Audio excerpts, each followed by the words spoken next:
I've been looking at the book of John, the Gospel of John, and particularly at the beginning, the first chapter, and at the beginning of the second chapter. And John's Gospel is very interesting. It has such a contrast to Matthew, Mark and Luke, sometimes called the Synoptic Gospels. The Gospel of John has very important and strong themes, and it focuses on relatively small selection of stories, whereas the other Gospels tend to have a cram full of miracles and activity and other sorts of information. But the Gospel of John is really focused on key themes, and it's a very easy read in some ways, but as you dig deeper, there's so much depth to try and explore. So just exploring through the first chapter and then the beginning of the second chapter has been quite an adventure in itself. So I wanted to focus particularly in this video on the first half of John chapter 2. It's the wedding at Cana. John chapter 2 verses 1 to 12. I'm just going to read some of that and then just make a few short comments. On the third day there was a wedding at Cana in Galilee. The mother of Jesus was there, and Jesus and his disciples were guests also. The wine gave out. So Jesus' mother said to him, "They have no more wine left." He answered, "Your concern, mother, is not mine. My hour has not yet come." His mother said to the servants, "Do whatever he tells you." There were 6 stone water jars standing near, of the kind used for Jewish rites of purification. Each held 20 to 30 gallons. Jesus said to the servants, "Fill the jars with water," and they filled them to the brim. "Now draw some off," he ordered, "and take it to the steward of the feast," and they did so. The steward tasted the water, now turned into wine, not knowing its source, though the servants who had drawn the water knew. He held the bridegroom and said, "Everyone serves the best wine first, and wait until the guests have drunk freely before serving the poorer sort. But you have kept the best wine until now." This deed at Cana in Galilee is the first of his signs by which Jesus revealed his glory and led his disciples to believe in him. So that's just those 11 verses of John chapter 2, but the theme is very strong. It's the wedding, it's the wine, it's the water into wine, it's the wedding festival, the feast, and it's fulfilled and made complete with Jesus there at the centre. There are lots of different aspects to the story, and as you explore things which people have written and explore the language that's used and explore the kind of example, the metaphor that's used, the picture that's used in this gospel, it draws out something really important, and it's that here is the bridegroom. Here is Jesus as the perfect bridegroom.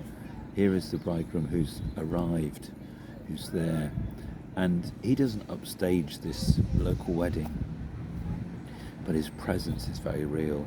It's felt. Even not everybody really realizes what's happened, how the wine ran out and how Jesus does the miracle.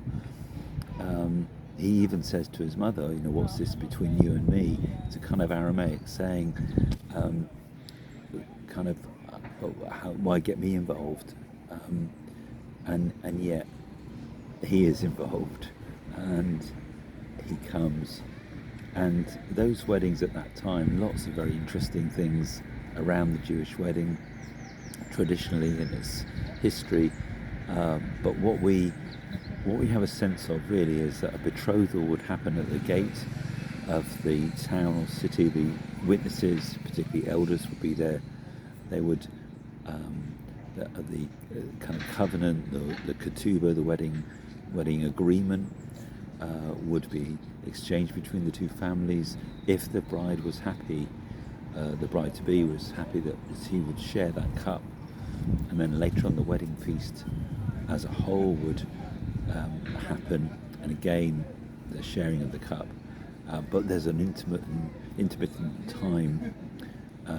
There's an intermediate time between the two, possibly around a year, where the husband is getting the place for the bride ready at the father's house, and nobody knows the day or hour when this is going to be completed, or the father will give permission, more to the point.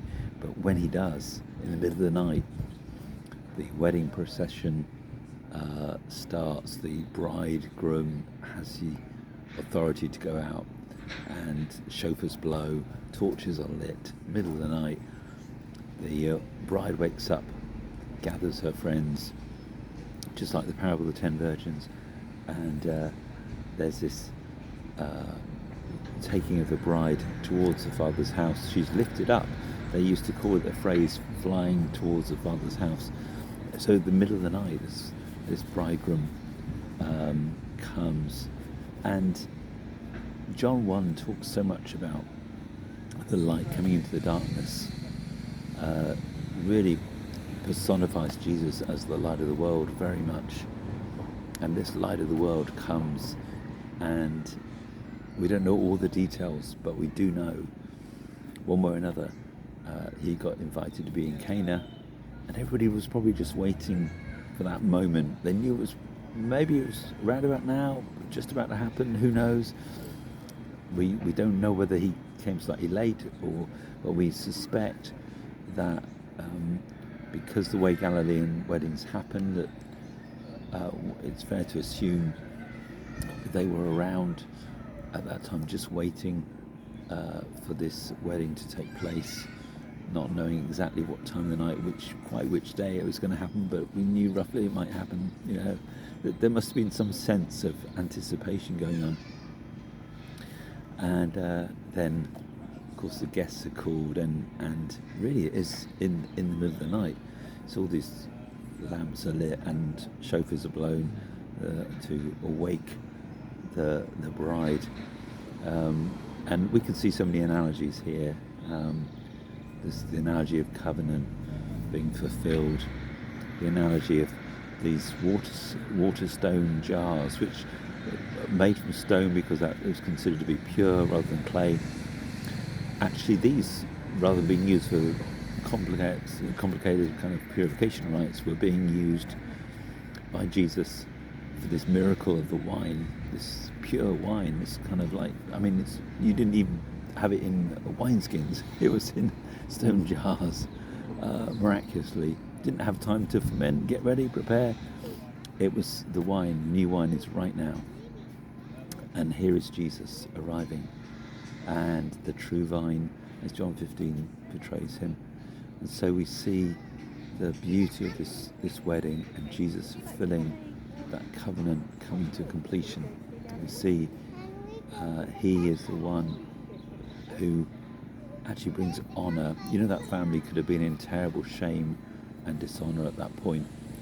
The failure of having enough wine for the wedding feast wasn't just a day, it wasn't an afternoon, it was a week event. After the Sabbath, people would have been travelling there, so maybe it was started perhaps on the Monday or the Tuesday, Sabbath being the Saturday. So saying that on the third day, it sounds like quite possibly that third day was the Tuesday, giving a good run of days up to the following Sabbath. So a time for being able to gather people. Until that moment, everybody's there, hanging around in Cana, waiting for the moment. And Nathaniel actually comes from Cana. We have Nathaniel at the end of John 1. Nathaniel, we're told a bit later, right at the end of John, we're told he's from Cana of Galilee, the one Jesus talked about, seeing angels ascending and descending on the Son of Man, seeing this glory. And Nathaniel, in a sense, sees this sign, and this is the beginning of God revealing who Jesus is. And there's a certain level of stealth and secrecy, and there's a certain level of revelation. But we see the reality the true wine giver, fulfilling that feast. And so I pray that we would continue to have that revelation of who Jesus is, receive that covenant relationship with him, and partake in his wedding feast and be ready as a bride for the bridegroom to arrive and to come and take his bride home.